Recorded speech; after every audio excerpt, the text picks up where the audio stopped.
लक्षकोटिचण्डकिरणसुप्रचण्डविलपति अम्बचन्द्रवदनबिम्बदीप्तिमाजिलोपति सिंहशिखर अचलवासी मूलपीठनायिका धर्मार्थकाममोक्षकल्पवृक्षरेणुका आकर्ण अरुणवर्णनेत्रश्रवणि दिव्यकुण्डले डोलतातिपुष्पहार भारफारदाटले अष्टदण्डि बाजुबन्दी कङ्कणादिमुद्रिका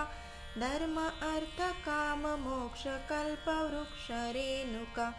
इंद्रनीळपद्मरागपाचहीरवेगळा पायघोळबोरमाळचन्द्रहारवेगळा पैंजनादिभूषणे चलोपल्यातिपादुका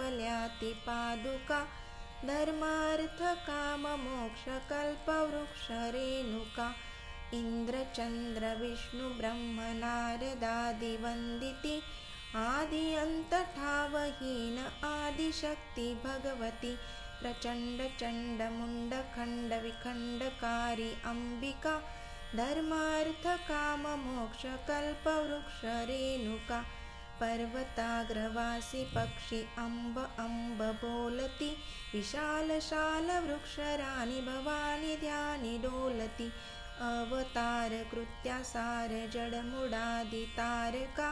धर्मार्थकाममोक्षकल्पवृक्षरेणुका अनन्तब्रह्माण्डकोटिपूर्वमुखा बैसली अनन्तगुण अनन्तशक्ति विश्वजननी भासली सव्यभागी दत्त अत्रिवामभागी कालिका धर्मार्थकाममोक्षकल्पवृक्षरेणुका पवित्रमातृक्षेत्र धन्यवास पुण्य आश्रमी